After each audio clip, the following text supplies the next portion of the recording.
আমরা জানি বর্তমান হোম সেক্রেটারি শাবানা মাহমুদ যারা ব্রিটেনে রয়েছে তাদের ইনডিফিনিট লিভ টু রিমেইন করার জন্য আইন 5 থেকে 10 বছর করার কথা ঘোষণা দিয়েছে।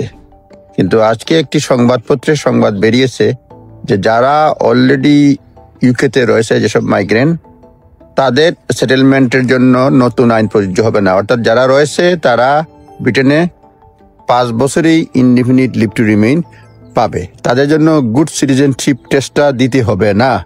সরকার যেটা বলছে নতুন আইনে, যে যারা এখানে আসবে সিটিজেনশিপ পেতে হলে তাদেরকে গুড সিটিজেনশিপ টেস্ট দিতে হবে, ইনডিফিনিট লিভ টু রিমেইন 5 বছর থেকে 10 বছরে করতে হবে। কিন্তু আজকে সংবাদপত্র সরকারের উদ্ধৃতি দিয়ে বলছে যে এটা করতে হবে না। অর্থাৎ নতুন গুড সিটিজেনশিপ টেস্ট যেটা বলছে যে গুড সিটিজেনশিপ টেস্টের অধীনে ব্রিটেনে যারা রয়েছে তাদের জিরো বেনিফিট থাকতে হবে, তারপরে তাদের ইংলিশ হাই স্ট্যান্ডার্ড ইংলিশ থাকতে হবে, কোনো ক্রিমিনাল রেকর্ড থাকতে পারবে না, তারপরে ইউকেতে কন্ট্রিবিউট করতে পারে। এরকম 5 থেকে 6টি কন্ডিশন সরকার বলছে নতুন যারা সেটেলমেন্ট পাবে তাদের জন্য করতে হবে।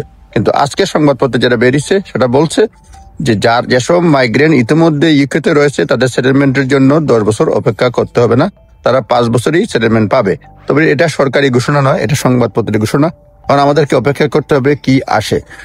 যেটা বলা হচ্ছে যে বরিস ওয়েভ, অর্থাৎ ব্রেক্সিটের পরপরই ব্যাপক সংখ্যক লোক ব্রিটেনে আসছে, এই সংখ্যা প্রায় 1.3 মিলিয়ন। তবে এখন পর্যন্ত সরকারি একটা হিসাব অনুযায়ী, পত্রিকা সংবাদ অনুযায়ী 8 লাখ মানুষ ইনডিফিনিট লিভ টু রিমেইনের জন্য প্রযোজ্য। অর্থাৎ সরাসরি 8 লাখ মানুষ indefinite leave to remain apply করতে পারবে।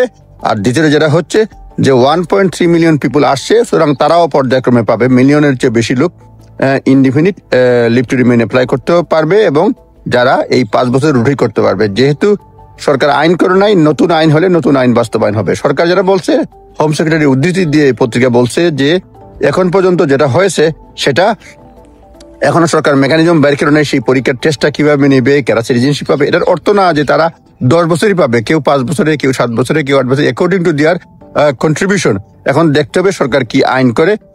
সরকারের আইনের উপরই আমরা আমরা বিবেচনা করব যে কারা কোন পর্যায়ে পড়বে। যে স্বস্তির কথা হচ্ছে নতুন আইনে যে সিটিজেনশিপ পাওয়ার জন্য 5 বছর হবে না, 10 বছর লাগবে, এটা নতুন যারা আসবে তাদের জন্য প্রযোজ্য। যেসব মাইগ্রেন্ট অলরেডি ইউকেতে রয়েছে তাদের জন্য নতুন আইন প্রযোজ্য হবে না। এটাই সরকারের ঘোষণা এবং এটা সংবাদপত্রে বেরিয়েছে। আইন আকারে সরকারের হোম মিনিস্ট্রি থেকে এখনো কোনো ব্যাখ্যা আসে নাই। তবে যেহেতু পত্রিকা বলছে, মনে হয় সেটাই বাস্তবায়ন হবে। কারণ সরকার পত্রিকা বলছে এটা কমপ্লিকেটেড হয়ে যাবে সরকারের জন্য, এবং সরকার এখনো মেকানিজমই বের করতে পারে নাই যে সিটিজেনশিপ বা ইনডিফিনিট লিভ টু রিমেইন 5 থেকে 5 বছরের পরিবর্তে 10 বছরে দিবে, এটা কোনো মেকানিজম বের করতে পারে নাই। দেখা যাক কি হয়, আমাদেরকে অপেক্ষা করতে হবে। আপনারাও দেখতে থাকুন। যখন নতুন আইন আসে নিশ্চয়ই আমি কিংবা অন্য যে কোনো আইনজীবী এ ব্যাপারে ব্যাখ্যা দিবে।